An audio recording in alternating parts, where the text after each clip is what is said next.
The attorney's voice on the phone was calm, professional, completely unaware that he was about to turn my world inside out. "Mr. Hartwell? This is Bernard Coleman from Coleman and Associates.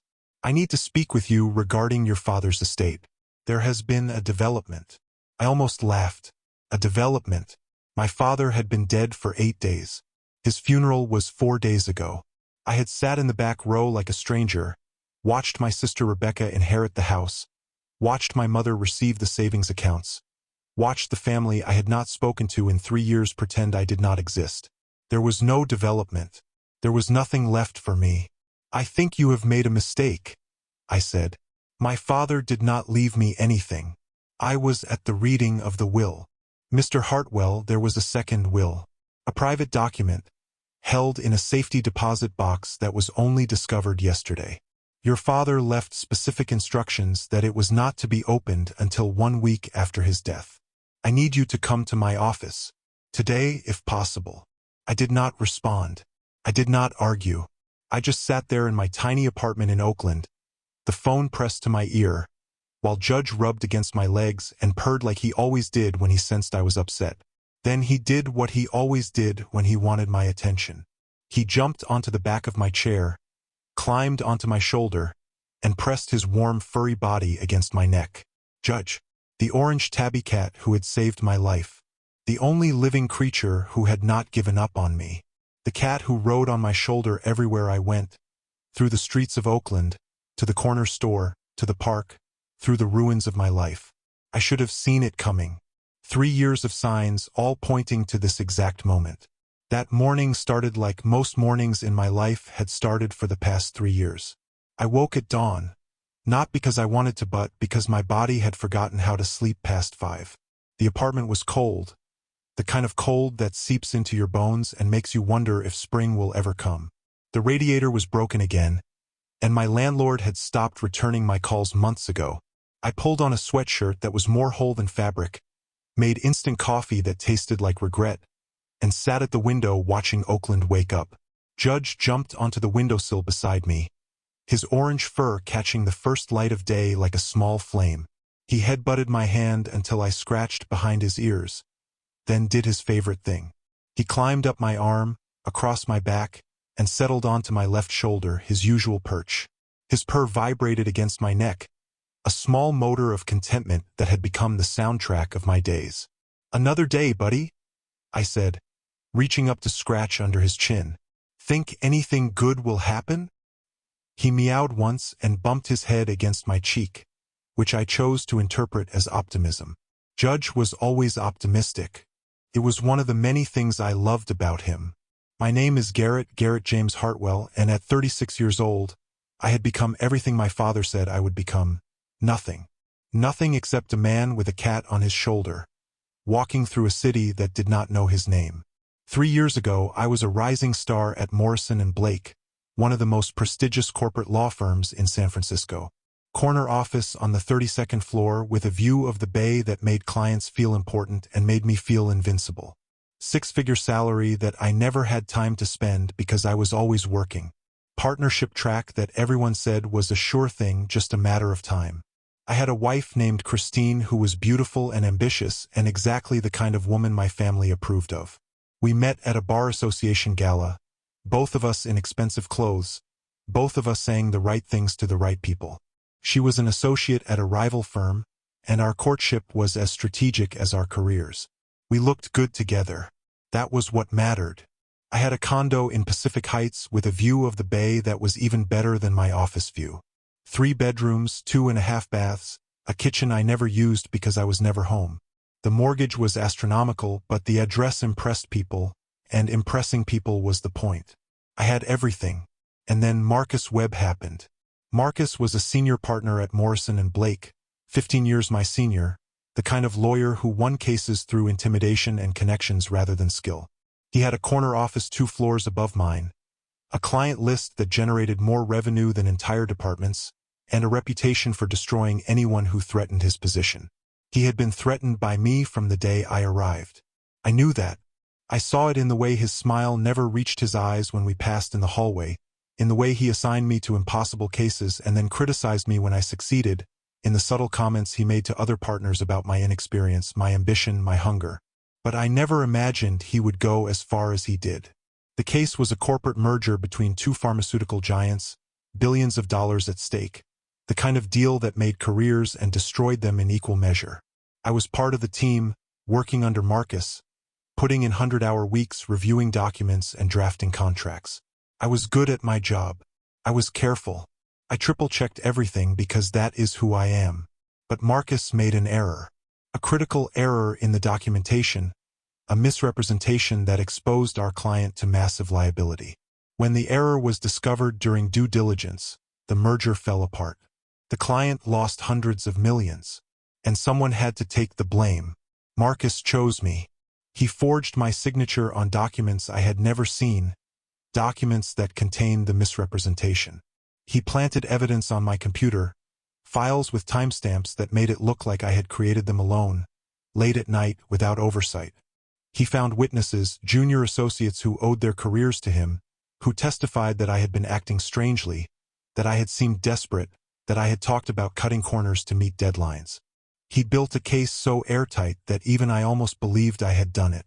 I was disbarred within 6 months.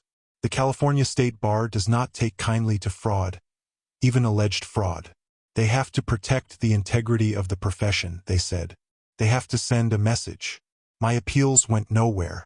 Marcus had too many friends in too many high places, too many decades of favors to call in, too many people who owed him and feared him in equal measure. Christine left 3 weeks after the disbarment became final. She sat me down in our living room, in our Pacific Heights condo with its view of the bay, and she delivered the news like she was reading from a legal brief. I cannot do this, Garrett. I cannot be married to a man with no future. My career, my reputation, everything I have worked for, it is all at risk just by being associated with you. Christine, I did not do it. You know me. You know I would never. I do not know anything anymore. What I know is that the Bar Association found you guilty. What I know is that our friends are not returning my calls. What I know is that my partners are asking questions about my judgment. So that is it? 6 years of marriage, and you are done. I am sorry, Garrett. I really am. But I have to protect myself. She took half of everything, which was her right. The condo was sold to pay legal fees and split the proceeds. The cars were sold. The savings, what little remained after the legal battle, were divided down the middle. By the time the divorce was finalized, I had enough money to rent a small apartment and survive for maybe 6 months. That was 3 years ago. My father's reaction was the worst of all. Harold James Hartwell was a judge. Superior Court, Alameda County, 32 years on the bench before his retirement 5 years ago. He had built his entire identity around the law, around justice, around the idea that the system works, that good people follow the rules and bad people break them, that guilt and innocence are binary states determined by evidence and procedure. When his son was disbarred for fraud, his world collapsed almost as completely as mine did. I remember the day I told him. I drove to my parents' house in Piedmont, the same house where I had grown up, where I had learned to ride a bike in the driveway and shot baskets in the backyard and dreamed of becoming a lawyer just like my father. I sat in the living room where I had opened Christmas presents and blown out birthday candles and believed that my parents loved me unconditionally. You have disgraced this family, my father said. He was standing by the fireplace, his hands clasped behind his back, his posture rigid with fury. You have disgraced the Hartwell name. Everything I built, everything I stood for, you have destroyed it. Dad, I did not do it. Marcus Webb framed me. I can prove it if you just prove it. He cut me off, his voice sharp as a gavel. You had your chance to prove it. The Bar Association heard your case. They reviewed the evidence. They found you guilty. That is how the system works, Garrett. You do not get to claim innocence just because you do not like the verdict. The system failed me, Dad. The evidence was planted. The witnesses were coached. Marcus Webb has been doing this for years, destroying anyone who threatens him. No, my father's voice was ice, cold and final. You failed the system. You failed me. You failed everyone who ever believed in you. Dad, please, I am your son. My son would not commit fraud. My son would not lie and cheat and steal. My son would not destroy everything I taught him to value. He pointed at the door. Get out of my house. Do not come back until you can look me in the eye and take responsibility for what you did. I never went back. I could not take responsibility for something I did not do. And he could not believe his son over the system he had devoted his life to. My mother called occasionally in those first months. Brief, awkward conversations where she told me to apologize to my father, to admit my guilt, to come home and make things right. When I refused, when I insisted on my innocence, the calls became less frequent. Then they stopped entirely. My sister Rebecca never called at all. She had always been the golden child, the one who did everything right, who married a successful surgeon and had 3 perfect children and lived the life our parents expected. My disgrace only confirmed what she had always believed, that she was better than me, that she deserved more, that I was a disappointment who had finally proven it to everyone. For 3 years I lived in exile. No family, no friends, no future. Just work and sleep and the slow erosion of everything I used to be. The apartment I ended up in was a studio in a rough part of Oakland. $800 a month for 400 square feet of peeling paint and questionable plumbing. The building was old, the neighborhood was loud, and my neighbors were the kind of people who minded their own business because they had their own problems to worry about. I found work where I could. Delivery driving for apps that did not care about my past as long as I had a car and a phone. Data entry for companies that paid by the keystroke. A brief stint at a call center that ended when I could not stop myself from actually trying to help customers instead of upselling them. Nothing stuck. Nothing mattered. I was not living. I was existing, getting through one day so I could get through the next with no idea why I bothered. Then I found Judge. It was a Tuesday night in October 2 years ago now. I was walking home from a double shift at the warehouse where I had been working, my body aching, my mind empty. The rain had started around midnight, a cold autumn rain that soaked through my jacket and made me feel even more alone than usual. I took my usual shortcut through the alley behind my building, stepping over puddles and trash, when I heard it, a sound so small I almost missed it, a weak, pitiful mew. I stopped, listened. There it was again, coming from behind a dumpster. Tiny cry in the darkness. I should have kept walking. I had $18 in my bank account. Rent was due in a week, and I could barely take care of myself.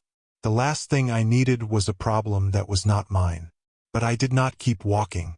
Something made me turn, made me move toward the sound instead of away from it. Maybe it was loneliness. Maybe it was the need to help something, anything, when I could not help myself. He was huddled against the wall, a small orange tabby with matted fur and terrified eyes.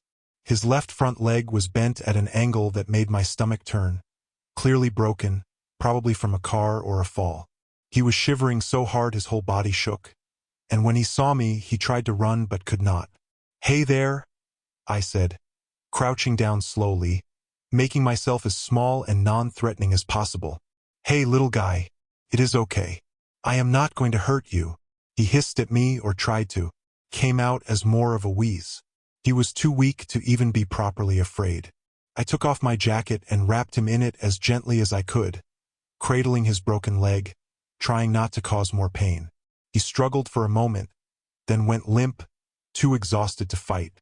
I could feel his heart racing against my chest, fast as a hummingbird, and something in me broke open. "Okay," I said, mostly to myself. "Okay, we are going to figure this out." The emergency vet was 20 blocks away. I walked the whole way in the rain, holding this broken little creature against my body, talking to him the entire time just so he would know he was not alone. "You are going to be fine," I told him over and over. "I know it does not feel like it right now, but you are going to be fine. I have got you. I am not going to let anything happen to you." I did not know if I was talking to him or to myself. The vet's name was Dr. Patterson, a tired woman in her 50s who looked like she had seen every kind of sadness an animal could experience. She examined the cat while I stood in the corner, dripping rainwater onto the linoleum floor, shivering in my t-shirt. "Broken leg," she said, her hands gentle as she probed the injury. "Malnutrition, dehydration, possible internal injuries, though I would need x-rays to be sure." He has been on his own for a while.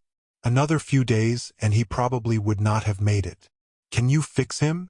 I can try, but it is going to be expensive. The leg alone will cost at least $200, assuming there are no complications.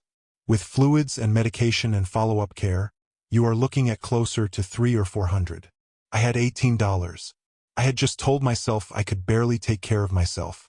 And I was standing in a vet's office at 2 in the morning, about to spend money I did not have on an animal I had found in an alley. Do it, I said. Mr. Hartwell, I need to be honest with you. If you cannot afford this, there are other options. Surrender, or we could discuss payment plans, or... I said, do it. Please. I will figure out the money. Just help him. She looked at me for a long moment, this wet, exhausted man in a warehouse uniform who clearly had nothing. Then she nodded. Okay. I will need $180 tonight as a deposit. You can pay the rest when you pick him up tomorrow. I gave her everything I had except for bus fare home. $180. My entire financial cushion. My safety net. Gone. You know, Dr. Patterson said, watching me count out the wrinkled bills, most people in your situation would walk away. They would tell themselves it is not their problem. They would let someone else deal with it. I could not do that. No, I can see that. She looked at me with something that might have been respect. What is your name? Garrett. Garrett Hartwell. Well, Garrett Hartwell, I will take good care of him. Come back tomorrow afternoon. We should know more by then. I walked home in the rain, my jacket gone, my wallet empty, my heart strangely full. I did not know why saving that cat felt so important. I just knew that I could not have walked away. I could not have left him there to suffer alone. Maybe because I knew what it felt like to be broken and alone with no one coming to help. That night I could not sleep. I kept thinking about the cat, wondering if he was okay, wondering if he was scared, wondering if he knew that someone cared about him for the first time in what must have been a very long time. At 6 in the morning, I called the emergency vet. The night staff told me the cat had made it through surgery, that his leg had been set and splinted, that he was resting comfortably. He is a fighter, the technician said. He wants to live. You can tell. I went back that afternoon as soon as they would let me. The cat was in a small cage in the recovery room, his leg wrapped in a bright blue splint, and 4 line running into his front paw. He looked so small, so fragile. But when he saw me, his ears perked up, and he started to purr. He remembers you, Dr. Patterson said. He has been waiting. I reached through the cage bars and touched his head, and he pushed against my hand, purring harder, and something in me broke open. Something that had been locked away for years. Hey, buddy, I whispered. I came back. I told you I would. He meowed, a small sound, and I knew in that moment that we belonged to each other, that whatever happened next, we would face it together. I named him Judge. The irony was not lost on me. My father was a judge who had judged me guilty without evidence. This cat was the opposite. He looked at me with those green eyes and saw something worth saving, even though I had nothing to offer him except a cold apartment and cheap cat food and a human who was barely holding on. The first few weeks were hard. Judge's leg healed slowly, requiring a splint and careful monitoring. He needed medication twice a day, a special diet, follow-up appointments I could not really afford. I picked up extra shifts at the warehouse. I stopped buying coffee. I walked everywhere to save on bus fare. I ate ramen and peanut butter sandwiches for every meal. Every penny I could spare went to keeping this little creature alive. And somewhere in that process, something remarkable happened. Judge started riding on my shoulder. It began by accident. I was carrying him to a follow-up appointment at the vet, and he squirmed out of my arms and climbed up to my shoulder, settling there like he had found his throne. He rode there the entire way, his claws gripping my jacket, his tail curled around my neck, his purr vibrating against my ear. After that, it became our thing. Every time we went out, Judge would climb onto my shoulder. To the grocery store, to the laundromat, to the park where I sometimes sat and watched the pigeons. He balanced there perfectly. This orange cat perched on my shoulder like a parrot, and people would stop and stare and smile. Is that your cat? They would ask. Yeah, I would say. This is Judge. He just rides there. He does not try to run away. He knows where he belongs. Those conversations were the first real human interactions I had experienced in over a year. People who would have walked past me without a glance stopped to talk about the cat on my shoulder. They asked his name, his story, how I had trained him. They looked at me like I was a person, not a failure, not a disgrace. Judge gave me that. He gave me a way back into the world. There were moments in those early months that I hold on to still. Small victories that felt like miracles at the time. The first time Judge purred on my shoulder while I walked to the grocery store, and a little girl pointed at us and squealed with delight. Her mother apologized, but I told her it was fine, and we stood there for 5 minutes while the girl petted Judge and asked me 100 questions about him. When was the last time I had talked to anyone for 5 minutes? I could not remember. The first time I laughed, really laughed, because Judge had knocked a cup off my counter and looked so offended when it fell that I could not help myself. I stood in my tiny kitchen, laughing until tears ran down my face, while my orange cat glared at me like I had personally insulted him. The first time I looked in the mirror and did not hate what I saw. It was about 3 months after I found Judge. I was getting ready for work, Judge on my shoulder as usual, and I caught our reflection and thought, we look okay. We look like we might be okay. Judge taught me things I had forgotten. That routine mattered. That small pleasures were still pleasures. That being needed by another living creature was enough reason to keep going, even when nothing else felt like enough. He also attracted attention everywhere we went. An orange cat riding on a man's shoulder through the streets of Oakland was not something you saw every day. People stopped us constantly. They took photos. They asked questions. They wanted to pet Judge, and Judge, remarkably, let them. He is like a therapy cat, one woman told me, after Judge had purred on her shoulder for 10 minutes while she cried about her mother's illness. He knows exactly what people need. I started to think she was right. Judge had a gift for finding the people who needed him most. He would climb off my shoulder and into the arms of strangers who looked sad, purring against them until the tension left their faces. He would sit calmly while children petted him too hard, never scratching, never biting, just accepting their clumsy love with patient grace. You should get him certified, Mrs. Okonkwo told me one day, as a therapy animal. He could help so many people. I filed the idea away for later when my life was more stable, when I had more to give. The neighbors started to notice too. Mrs. Okonkwo from 4B, who had never spoken more than 2 words to me, stopped me in the hallway one day. Judge was on my shoulder, as usual, surveying the world with his calm green eyes. That cat, she said, shaking her head. I have never seen anything like it. He rides on your shoulder like a king. He thinks he is a king, I said. I am just the transportation. She laughed, a warm sound that I had not heard directed at me in years. You should come to dinner sometime. My husband makes incredible jollof rice. Bring the cat. I want to show him to my grandchildren on video call. I went to dinner that Sunday. Judge came with me, of course, sitting on my shoulder while I ate, accepting small pieces of chicken from Mrs. Okonkwo like the royalty he believed himself to be. Her grandchildren squealed with delight over the video call, and for one evening, I felt like I belonged somewhere. After that, the dinners became regular, and slowly, impossibly, I started to build something that felt almost like a life. I got a better job, data processing for a startup that did not care about my past as long as I could do the work. It paid better than the warehouse and let me work from home some days, which meant more time with Judge. The office allowed pets, and when I did go in, Judge came with me, riding on my shoulder through the Oakland streets, drawing smiles from strangers. I started reading again, something I had not done since the disbarment. I started exercising, just walks at first with Judge on my shoulder, then jogs where he would wait at home, then actual runs through the Oakland hills with the sunrise painting everything gold. I started feeling like maybe, just maybe, I deserved to keep living.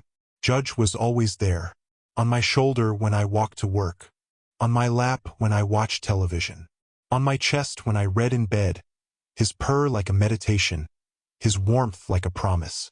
He had forgiven me for everything I had not done wrong. He loved me without conditions or expectations. And that love, as simple as it was, saved me. I did not reach out to my family. I did not know how, and I was not sure I wanted to. The wound was still too fresh, the betrayal too complete. My father had chosen the system over his son.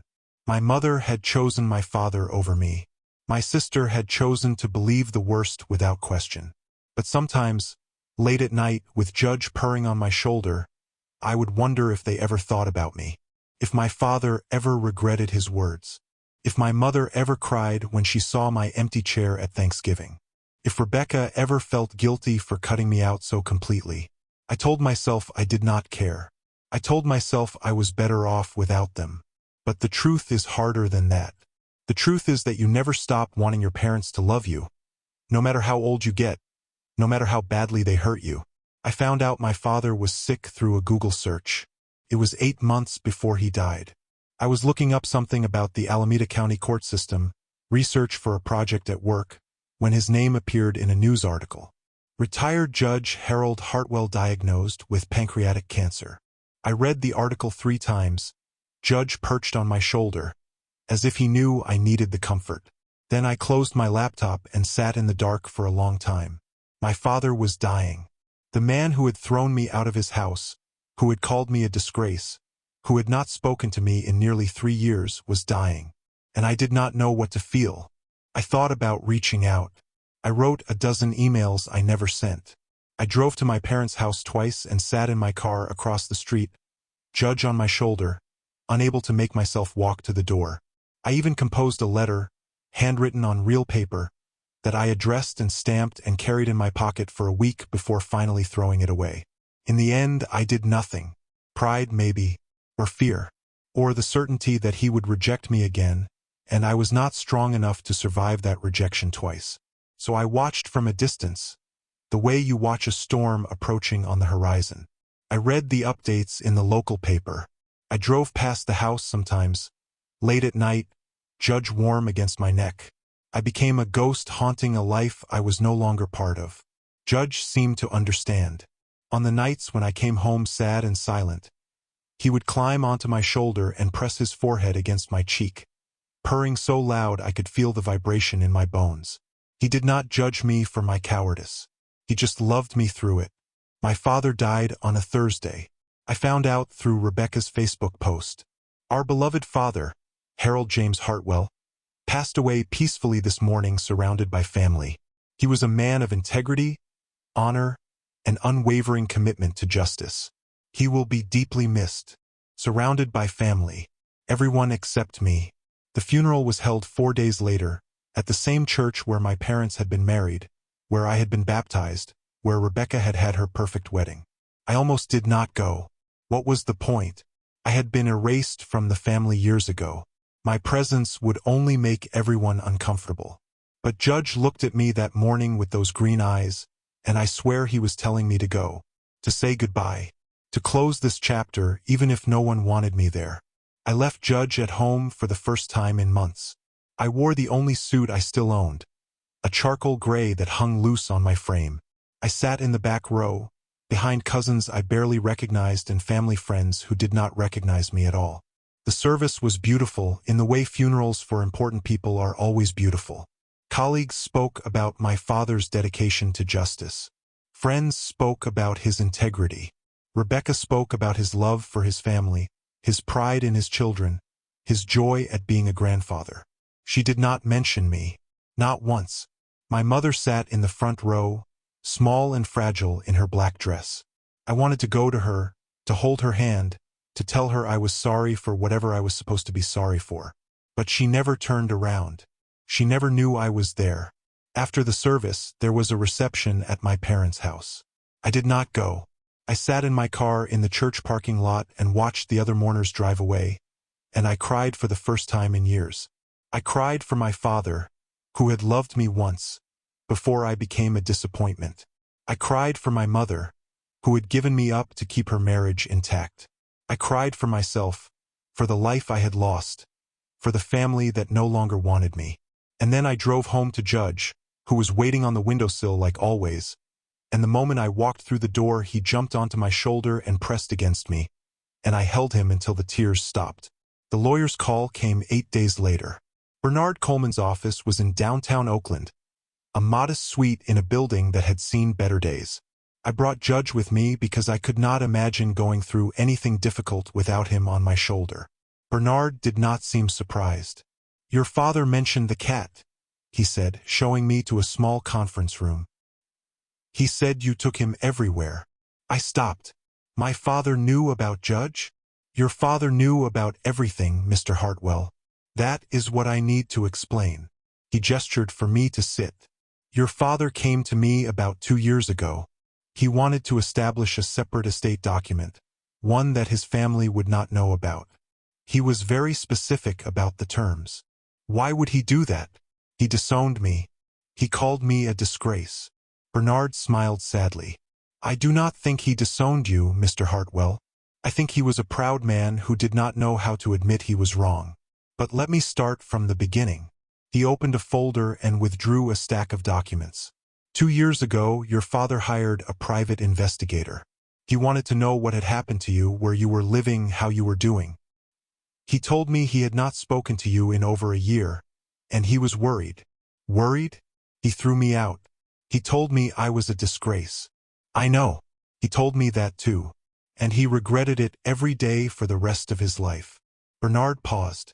"The investigator found you in Oakland, found out about your job at the warehouse, your apartment, your financial situation. And he found out about the cat. About Judge. Your father became fascinated with that cat. The investigator sent photos, you see. Photos of you walking through Oakland with an orange cat on your shoulder.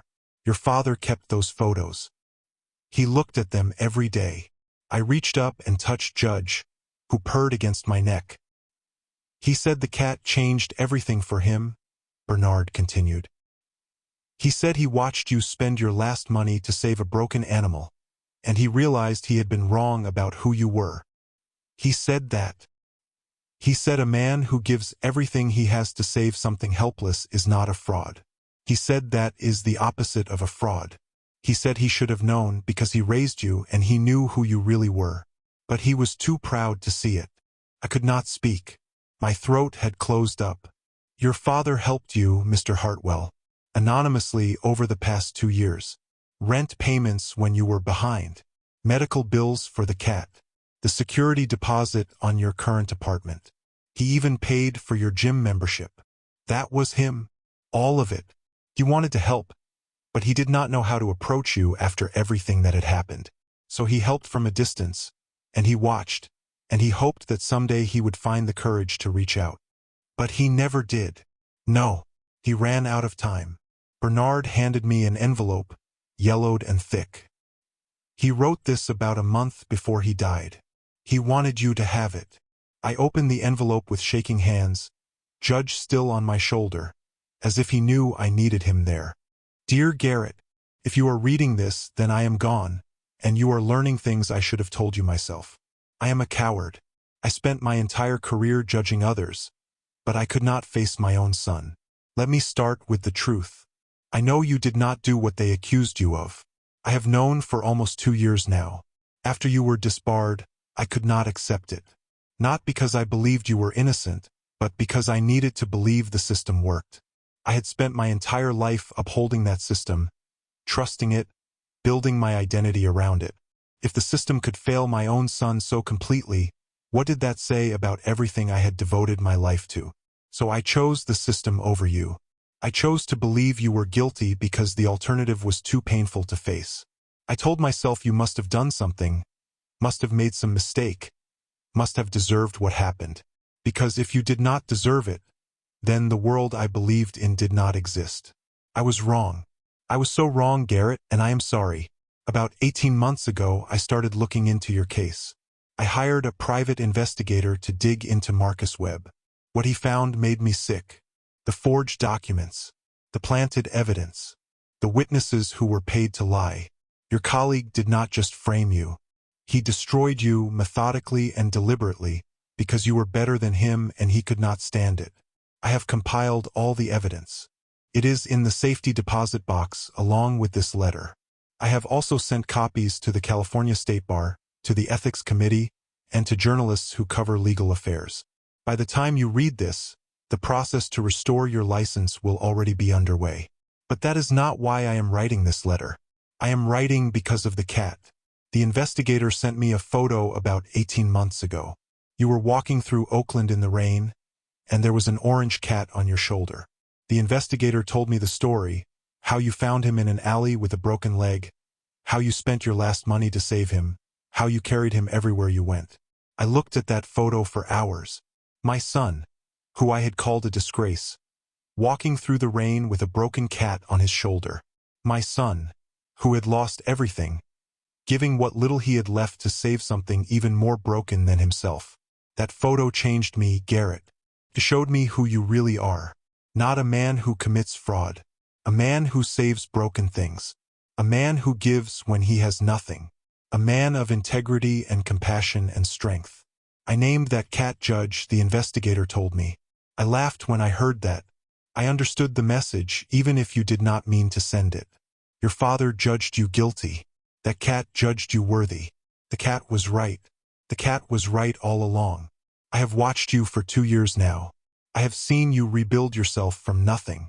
I have seen you make friends, find better work, start to smile again. I have seen you walk through Oakland with that orange cat on your shoulder, and I have seen strangers stop to talk to you, to pet him, to treat you like a person worth knowing. You did that. Not me. Not anyone else. You saved yourself with nothing but determination and a stray cat and the goodness that I always saw in you, even when I was too blind to admit it. The safety deposit box contains investment accounts totaling approximately $2.3 million. This money was set aside separately from the estate your mother and sister know about. It is yours. All of it. But the money is not the point. The point is that I love you. I should have said it more. I should have said it instead of all the criticism and the expectations and the judgment. I should have driven to Oakland and knocked on your door and met the cat that saved my son. But I was afraid. Afraid you would reject me the way I rejected you. Afraid it was too late to fix what I had broken. Afraid of being judged by my own son and found wanting. So I watched from a distance, and I helped when I could, and I hoped that someday you would know the truth. Take care of Judge Garrett. He is a better judge of character than I ever was. I love you. I am proud of you. And I am sorry. Your father, Dad. P.S. I had the vet bills sent to me for the past 18 months. Dr. Patterson knows you now. She says Judge is in excellent health and that you are one of the most dedicated cat owners she has ever seen. She is right. You are. I read the letter 3 times, tears streaming down my face. Judge pressed against my neck, purring, as if he knew exactly what the letter said. There is more, Bernard said gently. Your father also compiled evidence to clear your name. Marcus Webb is going to face criminal charges. Your disbarment will be reversed. He did that? He actually did that. He spent the last 18 months of his life making sure you would get justice. He said it was the least he could do, after failing you for so long. I looked at the letter again, at my father's handwriting, at the words I had waited 3 years to hear. He was watching me. This whole time he was watching me. He never stopped watching you, Mr. Hartwell. From the moment he found out where you were, he never stopped. And he never stopped loving you either. He just did not know how to say it. The days after learning the truth were strange and surreal. I walked through Oakland with Judge on my shoulder, looking at everything differently. That coffee shop where I had gotten free refills for months, my father had arranged it. The landlord who had been so understanding about late rent, my father had been paying the difference. The gym membership I thought was a promotional deal, my father. For 2 years, he had been there, invisible, watching over me like a guardian angel who could not find the courage to show himself. I went back to the places in the investigator's reports. The park bench where he had photographed me with Judge. The corner where I bought my morning coffee. The street where I walked every day to work. I stood in those places and tried to imagine my father watching me, tried to feel his presence in the spaces where he had been. Sometimes I thought I could feel him, a warmth on the back of my neck that was not Judge's fur. A sense of being seen, being known, being loved from a distance. Maybe it was my imagination. Maybe it was something more. I chose to believe it was something more. Dr. Patterson called me 2 days after the lawyer's meeting. She was crying. "I should have told you," she said. "He made me promise not to. But I should have told you anyway." "It is okay, Dr. Patterson. He came to the clinic once. Did you know that? About 6 months ago. He said he wanted to see Judge in person, wanted to see the cat that had changed his son's life. I let him into the exam room while you were in the waiting area. He just stood there, looking at Judge, tears running down his face. I had to sit down. Judge jumped onto my shoulder, pressing against me. He said Judge was the most beautiful cat he had ever seen. He said he understood why you loved him so much. He said he wished he could hold him, but he was afraid you would come in and see him. He was there. He was right there, and I never knew. He stayed for maybe 5 minutes, just watching Judge, just being close to something you loved. And then he left, and he asked me to never tell you. Why did he not just come into the waiting room? Why did he not just talk to me? He said he was not ready. He said he wanted to wait until he had fixed everything, until he had cleared your name, until he could come to you as a father who had done something right instead of a father who had done everything wrong. But he ran out of time. He ran out of time, and I have felt guilty ever since. If I had told you, maybe you could have seen him. Maybe you could have had some time together before. Dr. Patterson, stop. You did what he asked. You respected his wishes. That is not something to feel guilty about. I just wanted you to know. He loved you, Garrett.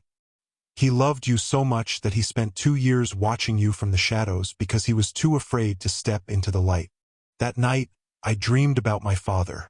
He was standing in the park, watching me walk by with Judge on my shoulder. I stopped and looked at him, and he smiled, and in the dream, I walked over and hugged him and told him I forgave him. When I woke up, my face was wet with tears. Judge was lying on my chest, purring, watching me with those knowing green eyes. You saw him too? Did you not, buddy? I whispered. At the vet clinic. You saw my dad. Judge meowed softly and bumped his head against my chin. I chose to believe that was a yes. The confrontation with my family happened 3 days later. I did not plan it. I did not want it. But Rebecca found out about the second will, about the money, about everything, and she showed up at my apartment in Oakland with fire in her eyes. She stopped short when she saw Judge on my shoulder. So it is true, she said. You really do have a cat that rides on your shoulder. His name is Judge. I know. Dad told us. The investigator sent photos. She looked at Judge with something that might have been wonder. He really just sits there?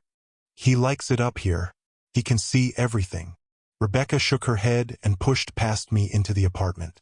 I followed, Judge still perched on my shoulder, watching my sister with his calm green eyes. You manipulated him, she said, turning to face me. A dying old man.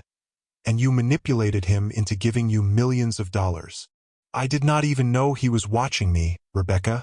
I had not spoken to him in 3 years. Then how did you get him to change his will? How did you convince him to give you everything? I did not convince him of anything. I just lived my life. I found a cat with a broken leg, and I saved him. And Dad saw that, and it changed something in him. I reached up to scratch Judge's chin. This cat did more to heal my relationship with Dad than 3 years of silence ever could. That is ridiculous. You cannot expect me to believe that a cat convinced Dad to leave you $2 million. I do not expect you to believe anything, Rebecca. I have stopped expecting anything from this family. But that is the truth. Dad watched me for 2 years. He saw who I really am. And he decided that the system that disbarred me was wrong. The system is not wrong. You were found guilty. I was framed. Dad proved it. Marcus Webb forged documents, planted evidence, paid witnesses to lie. It is all in the safety deposit box. The State Bar is already reviewing my case. Marcus is going to face criminal charges. Rebecca was quiet for a long moment. Judge meowed softly. Dad really believed you were innocent? He did more than believe it. He proved it. He spent the last 18 months of his life gathering evidence, making sure I would be cleared, making sure I would know the truth. Why did he not tell us? Because he was ashamed. Because admitting I was innocent meant admitting he was wrong. And admitting he was wrong meant admitting that the system he devoted his life to had failed. I looked at her. He could not face that. Not publicly. So he did what he could in secret, and he hoped it would be enough. Rebecca sat down on my worn couch, looking suddenly smaller than she had when she arrived. Judge jumped down from my shoulder and walked over to her, sniffing her hand cautiously. "He likes you," I said. "He does not like everyone." She looked at the cat, then at me. "Dad really watched you for 2 years? Every month. Sometimes more. He knew about my job, my apartment, my neighbors. He knew about Judge. He paid my vet bills for 18 months without me knowing. I did not know any of this. Neither did I. Not until the lawyer called." She reached out tentatively and stroked Judge's head. He purred and leaned into her hand. "I am sorry," she said quietly, "for not believing you, for cutting you out, for choosing to think the worst instead of giving you the benefit of the doubt. I know. Can you forgive me?" I looked at Judge, who had climbed into Rebecca's lap and was purring like a small motor. He had forgiven me for everything I had not done wrong. He had loved me when no one else would. And he had taught me, in his simple cat way, that forgiveness was not about deserving. It was about choosing. "I am working on it," I said. "But I think so. Eventually. It has been 6 months since my father died. I live in a better apartment now, a 2-bedroom in a nicer part of Oakland with a balcony where Judge likes to sun himself. I could afford something fancier, much fancier, but I do not want it. I like this neighborhood. I like my neighbors. I like the coffee shop on the corner where the baristas know to expect a man with an orange cat on his shoulder every morning. My law license was restored 3 months ago. The California State Bar issued a formal apology and expunged my record. Marcus Webb is facing criminal charges for fraud and conspiracy. His career is over. His reputation is destroyed. Everything he did to me is being done to him, and I cannot find it in myself to feel sorry. I am not going back to corporate law. That world, that life, that version of myself is gone. Instead, I have opened my own practice, small and simple, focused on helping people who have been wronged by the system the way I was wronged. I do not make much money. I do not need to. What I need is to feel like my work matters. Judge comes to the office with me every day. He rides on my shoulder through the Oakland streets, drawing smiles from strangers, making people stop and talk. He sits on my desk while I work, or on the windowsill watching pigeons, or on the shoulder of whatever client needs comfort most. He is a therapy cat now, certified and everything. Dr. Patterson helped me with the paperwork.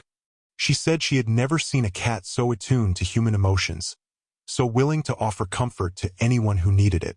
My mother visits once a month. The first visit was the hardest. She came to Oakland on a rainy Saturday, looking small and uncertain in a way I had never seen before. I met her at the coffee shop on the corner, Judge on my shoulder as always, and when she saw us, she started to cry. "He sent me photos," she said, reaching out to touch Judge's fur with trembling fingers. "Your father sent me photos of you with this cat. He would not tell me where you were or how to reach you, but he sent me photos. Every month, a new photo of you and this orange cat. Why did you not come find me?" "Because he asked me not to. He said he was working on something important, and he needed me to trust him. He said when it was time, he would bring you home himself." She wiped her eyes. "He ran out of time. He ran out of time. And now I have to live with 3 years of silence that I can never take back." We sat in that coffee shop for 4 hours. Judge moved between us, sitting on her lap for a while, then climbing back to my shoulder, then returning to her lap again, as if he was trying to bridge the gap between us.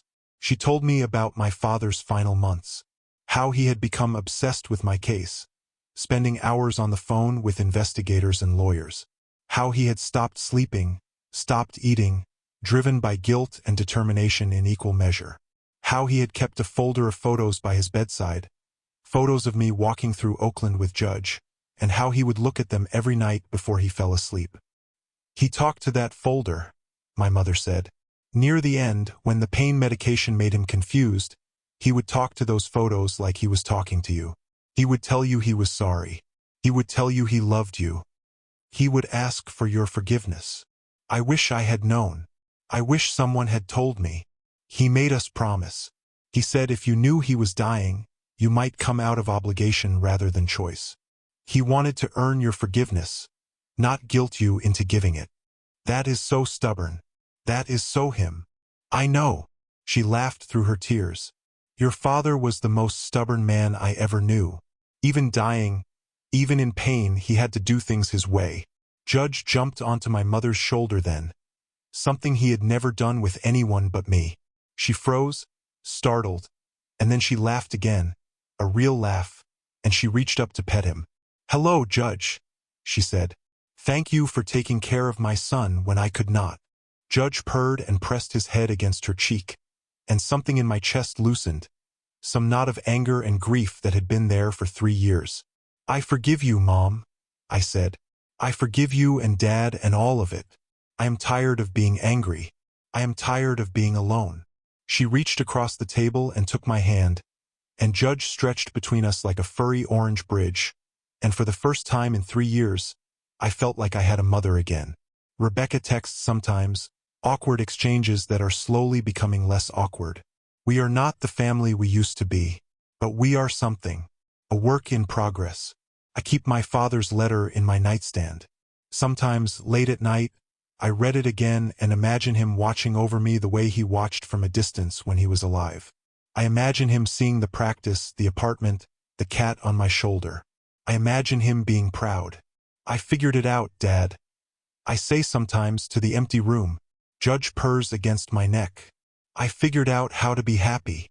And somewhere, I believe my father is listening. And somewhere, he is finally at peace. Thank you for walking this journey with me. Before you go, I have left 2 more stories here on your screen. Both from men who discovered that family is not always who you are born to.